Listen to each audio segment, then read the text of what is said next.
আসসালামু আলাইকুম। Samsung A52 A52s maximum সময় দেখা যায় কি এলসিডি ঠিক আছে, কিন্তু এলসিডির যেই কানেক্টার আছে এটা সমস্যা থাকে, এটা ড্যামেজ থাকে, এটা ভাঙা থাকে, তখন ডিসপ্লেটা আসে না। সেই ক্ষেত্রে আমরা পুরনো নষ্ট ডিসপ্লে থেকে কানেক্টার কেটে ওই কানেক্টার এখানে রিপ্লেস করতে পারি। তো চলুন আজকে আপনাদেরকে সেটাই দেখাবো কি করে কানেক্টার রিপ্লেস করা হয়। তো এইটা করার জন্য আপনাকে ফার্স্টে আপনার ফোনটা কোনো স্ট্যান্ডে সেট করে নিতে হবে। আর আমি সব কিছু ঠিকঠাক করে নিয়েছি। ফার্স্টে আমি কানেক্টারটা তুলে নেব। সেক্ষেত্রে আমার হটগান আছে কুইক 861D। তো এটা বর্তমান টেম্পারেচার রাখছি আমি 300, আর এয়ার রাখছি 45।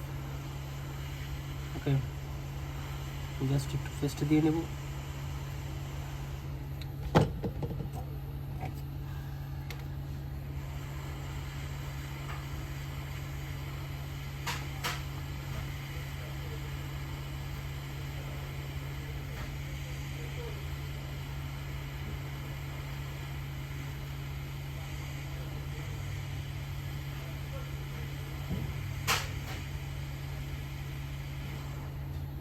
ব্যাস, কানেক্টারটা খুব সহজেই উঠে এসেছে।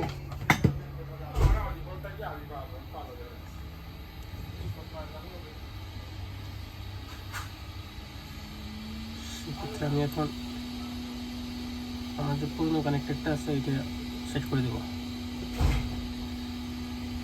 আমি এটা তুলে নেব।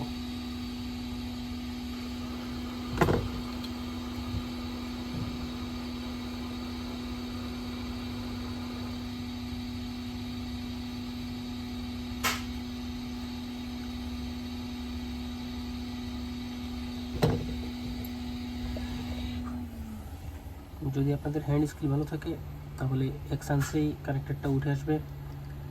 সেক্ষেত্রে আপনার সোল্ডারিং করারও প্রয়োজন পড়বে না।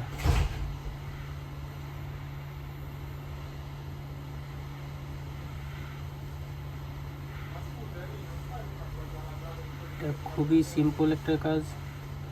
সেক্ষেত্রে আপনি দেখা যায় পুরো ডিসপ্লের টাকাটাই বেঁচে যাবে।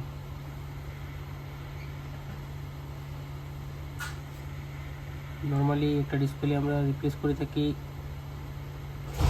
120 ইউরোতে, দেখা যায় বাংলা টাকা প্রায় 15,000 টাকার মতো পড়ে। কিন্তু আপনি যদি একটু ট্রিক্স জানেন মানে পুরো টাকাটাই বেঁচে যাবে ফ্রিতে। ওকে, উঠে এসেছে। আমি এখন এটা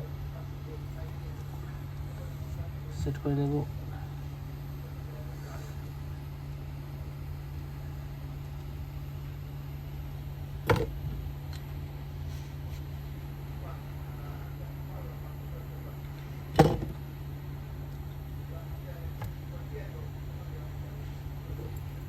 খুব ইজি, জাস্ট একটু বসিয়ে নিই জায়গা মতো।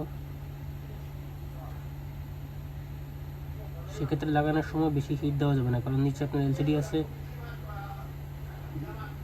যদি হিট এবং বাতাসের পরিমাণ ঠিক না থাকে আপনি নিচের ডিসপ্লেটা নষ্ট হয়ে যাবে, ডিসপ্লের পোলারাইজ নষ্ট হওয়ার সম্ভাবনা থাকবে। অবশ্যই আপনি সেক্ষেত্রে হ্যান্ড স্কিল এবং বা ভালো থাকতে হবে। যাই হোক, আমি লাগানোর সময় বাতাসটা একটু কমিয়ে নিব। 35 করে নিয়েছি, এয়ার করে নিয়েছি আপনি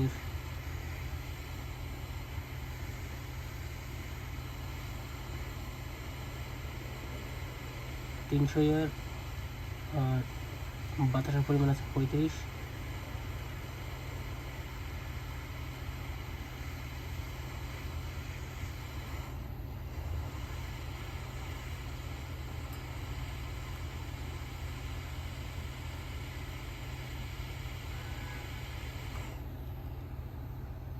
বাস,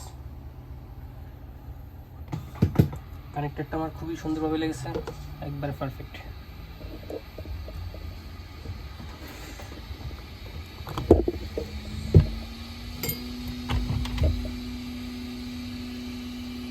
যদি দেখা যায় কিনা ফোনের লাইটে বুঝতে পারতেছি না।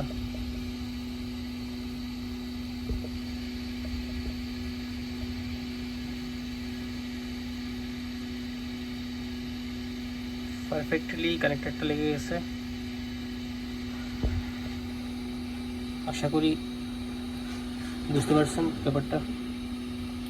আর আমার এই সাইডের ডিসপ্লেটাও খুব সুন্দর, কোনো বার্ন হয়নি, পোলারাইজ পেপারে কোনো সমস্যা হয়নি। আশা করি ডিসপ্লেটা আমার 100 কাজ করবে। ওকে, সবাই ভালো থাকবেন, ধন্যবাদ।